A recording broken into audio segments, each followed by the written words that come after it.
Dalam video ini kita belajar menukarkan persamaan garis lurus daripada x per a tambah y per b sama dengan 1 kepada ax tambah by sama dengan c dan y sama dengan mx tambah c. Itu kita tukar daripada bentuk pindasan kepada bentuk am ataupun daripada bentuk pindasan pergi kepada bentuk kecerunan. Pertama sekali kita lihat apakah keistimewaan bagi bentuk-bentuk ini. So dalam bentuk kecerunan y sama dengan mx tambah c, kita perlu memastikan bahawa di depan sama dengan hanya ada nilai y sahaja dan tiada nilai perkali di depan huruf y. Dalam bentuk am pula, keistimewaannya ialah tiada pecahan dalam persamaan bentuk am. Kita lihat contoh 5. Tukar persamaan garis lurus berikut dalam bentuk ax tambah by sama dengan c. Dan yang kedua, y sama dengan mx tambah c. So soalan A. X per 3 tambah y per 5 sama dengan 1. So soalan ini dalam bentuk pindasan perlu ditukarkan kepada bentuk am. So dalam bentuk pindasan mesti ada nilai penyebut. Tapi dalam bentuk am tidak ada pecahan. Jadi langkah pertama kita perlu menghapuskan nilai penyebut. So macam mana? So kita ikut 3 kaedah ini. Iaitu yang pertama guna kaedah menyamakan penyebut. Jadi langkah pertama sebelum kita mula kita perlu menyalin semula soalan. Sekarang kita lihat penyebut yang pertama ialah 3 dan penyebut yang kedua ialah 5. Maka untuk menyamakan penyebut seperti yang pertama kita darab 5. Seperti yang kedua kita darab dengan 3. Maka kita akan dapat jawapannya x darab dengan 5, maka kita dapat 5x per 3 darab 5, 15. So tambah y darab 3 dapat 3y per 5 darab 3 sama dengan 15. Okay, penyebut sudah sama, maka kita ikut langkah yang kedua iaitu samakan penyebut. So penyebutnya adalah 15, maka kita satukan. So sama dengan 1. So langkah yang ketiga, untuk menghapuskan nilai penyebut, maka satu persamaan ini kita darab dengan nilai penyebut. So sebelah kiri darab dengan 15 dan sebelah kanan pun darab dengan 15. So apa yang kita akan dapat? 15 dengan 15 boleh dihapuskan. So kita dapat 5x tambah 3y sama dengan 1 darab 15, kita dapat 15. Okay, kita semak balik, adakah kita telah berjaya mendapat bentuk am? Bentuk am ni adalah sebutan x berada di depan, sebutan y berada di bahagian tengah dan satu lagi pemalas c di belakang sama dengan. So kita semak x, y, pemalas. Okey, sudah berjaya. So sekarang dalam bentuk yang kedua, y sama dengan mx tambah c. Okay, kita lihat balik apakah keistimewaannya. Dalam bentuk y sama dengan mx tambah c, hanya ada nilai y yang berada di depan tanda sama dengan. Maka langkah yang pertama, kita perlu semak apakah perkali bagi sebutan y daripada soalan. So di depan y tidak ada perkali 1/5 iaitu dengan penyebut sama dengan 5. Maka untuk menghapuskan penyebut 5, di semua sebutan dalam persamaan kita darab dengan 5. Akhirnya kita akan dapat x darab dengan 5, kita dapat 5x per 3. Tambah y darab dengan 5, kita dapat 5y per 5. So sama dengan 1 darab 5 sama dengan 5. Sekarang kita semak, boleh tak dipermudahkan 5 dengan 3? Tidak boleh. So 5 dengan 5 dihapuskan. So ini kita dapat 5x per 3 tambah y per 1, so tulis y sahaja sama dengan 5. So adakah kita telah menjawab soalan? Belum lagi, kerana di depan sama dengan hanya sebutan y sahaja dibenarkan. So masuk sebutan x, perlu dipindah ke belakang. Dapati sebutan x di depan sama dengan adalah nilai positif. Apabila dipindahkan melepasi tanda sama dengan, maka simbolnya diubah menjadi negatif. Sekarang kita tulis semula positif y, maka kita hanya tulis y. So sama dengan 5. So seputar X pindah ke belakang, kita tulis negatif 5X per 3. Adakah kita telah menjawab soalan? Belum lagi. Kerana daripada bentuk Y sama dengan MX tambah C, seputar X berada di bahagian tengah dan pemalas C letak di akhir sekali. So kita belum berjaya lagi. So susun semula. Seputar X perlu letak di bahagian tengah. So negatif 5X per 3, kita tulis negatif 5X per 3 juga. Dan simbolnya kekal sama kerana masih berada di belakang tanda sama dengan, maka simbolnya adalah kekal. Sekarang positif 5, maka kita tulis tambah 5. Okay, sekarang kita lihat soalan B. Sama juga untuk soalan B.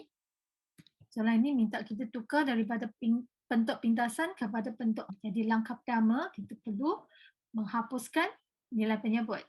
So kita gunakan kaedah yang pertama iaitu kita guna kaedah menyamakan penyebut. So penyebut yang pertama ialah 2, penyebut yang kedua ialah 4. So kita semak penyebut yang kecil ada tak? Sifir boleh dapat 4. Ada 2 darab 2 akan dapat 4. Maka hanya sepetang pertama sahaja darab dengan 2.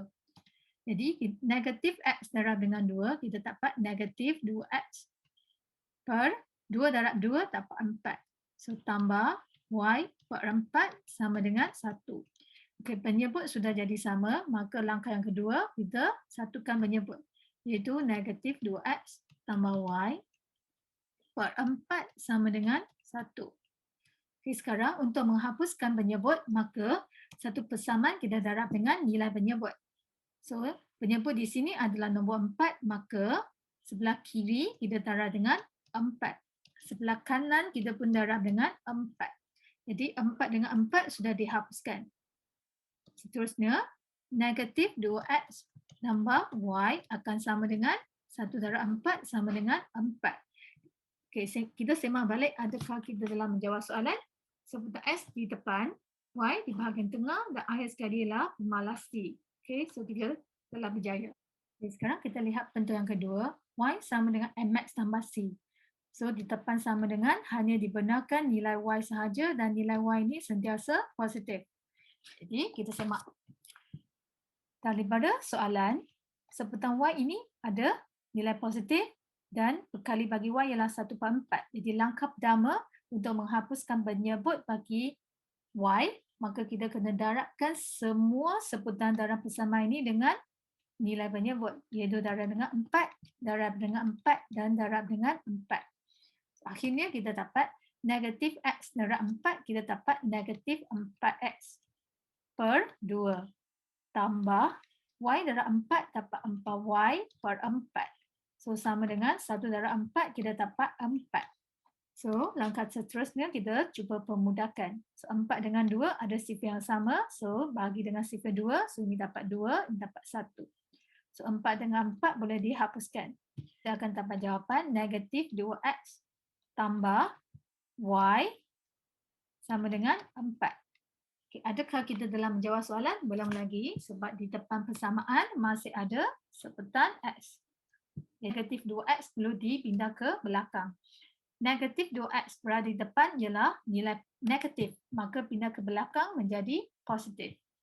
So sekarang kita tulis semula positif Y, maka kita hanya tulis Y. Sama dengan 4. So negatif 2X pindah ke belakang, simbolnya sudah tukar menjadi positif. So 2X. Okay, sekarang kita semak adakah dalam menjawab soalan? Belum lagi kerana seputar X berada di bahagian tengah dan pemalas C letak di akhir sekali. Jadi kita kena susun semula Y sama dengan, so seputar X kena susun di bahagian tengah. So positif 2X. Kita hanya tulis 2X. So 4 positif 4, maka kita tulis tambah 4. Bahagian ini kita perlu berhati-hati. 2X masih berada di belakang tanda sama dengan, maka 2X seputar X ni masih kekal sama dengan simbol positif. 4 sama juga masih berada di belakang tanda sama dengan, maka 4 ini sama juga simbolnya kekal. Seterusnya kita lihat soalan C. Sama juga kita salin semula soalan. Okay, dan soalan ni sama juga minta kita tukar daripada bentuk pintasan kepada bentuk arm. Untuk am tiada pecahan. Jadi langkah pertama kita buat apa? Itu kita perlu menghapuskan penyebut. Jadi kita guna kaedah menyamakan penyebut. So penyebut yang pertama ialah 4, penyebut yang kedua ialah 5. Di sebutan yang pertama kita darab dengan 5. Dan sebutan yang kedua kita darab dengan 4. Jadi kita lihat apa yang kita akan dapat. Ke X darab 5, maka kita dapat 15X per 4 darab 5 dapat 20. Jadi tolak Y darab dengan 5, kita dapat 4Y per 5 darab 4, kita dapat 20. So, sekarang penyebut sudah sama, maka langkah yang kedua kita satukan penyebut. Iaitu 15X tolak dengan 4Y per 20. Sama dengan 1. Okay, sekarang langkah ketiga, kita darabkan persamaan dengan nilai penyebut. Kenapa? Sebab kita ingin menghapuskan nilai penyebut kerana dalam bentuk am tidak ada pecahan. Jadi di sebelah kiri dan sebelah kanan pecahan kita darab dengan nilai penyebut iaitu 20. So, penyebut sudah dihapuskan. Jadi kita tinggal 15X tolak dengan 4Y sama dengan 1 darab 20. Jadi kita dapat 20. Kita lihat bentuk yang kedua. So sama juga, ditepan sama dengan hanya ada nilai Y sahaja. Jadi kita semak sebutan Y daripada soalan. Di depan Y ini ada negatif dan ada penyebut 5. Maka untuk menghapuskan penyebut, satu persamaan kita darab dengan 5. Jadi semua sebutan kita darab dengan 5. Kita akan dapat 3X darab 5, kita dapat 15X per 4. Negatif. Y darab 5, kita dapat 5Y per 5. So, sama dengan 1 darab 5, kita dapat 5. Seterusnya, kita cuba mempermudahkan. Jadi 15 per 4 tidak boleh dikecilkan. Jadi ini boleh dikecilkan, dapat 1 dan 1. Okay, 15X per 4 tolak dengan Y per 1. Per 1 kita tidak tulis. Penyebut sama dengan 1, maka kita tidak tulis. Kita hanya tulis nilai pengangka iaitu Y sahaja. So sama dengan 5. Jadi adakah kita dalam menjawab soalan? Belum lagi. Sebab di depan sama dengan Y ini sentiasa positif. Okay, daripada baris ini kita dapati di depan Y adalah satu simbol negatif. Jadi untuk menghilangkan negatif ini, jadi satu persamaan ini kita perlu darab dengan negatif. Di semua sebutan kita darab dengan negatif. So, sekarang kita semak 15X darab dengan negatif. Jadi dia masih ada negatif. So, negatif 15X per 4. So negatif Y darab dengan negatif, maka kita akan dapat positif Y. So sama dengan 5 darab dengan negatif, kita dapat negatif 5. Jadi semak adakah kita dalam menjawab soalan? Belum lagi sebab dalam persamaan Y sama dengan MX tambah C, sebutan X berada di bahagian tengah dan C berada di bahagian akhir sekali. Jadi kita perlu susun semula persamaan kita supaya sebutan X berada di bahagian belakang. Di positif Y, kita hanya tulis Y. So, di depan ini sebutan X bernilai negatif, maka pindah ke belakang akan ditukar menjadi positif. Jadi kita tulis 15X per 4. Okay, sekarang di belakang ini ada negatif 5. Negatif 5, simbolnya masih kekal sama kerana negatif 5 masih berada di belakang sama dengan. Masih berada di belakang tanda sama dengan, maka simbolnya kekal sama. Kalau dipindah melepasi tanda sama dengan, barulah simbol diubah. Ini awak kena sentiasa ingat.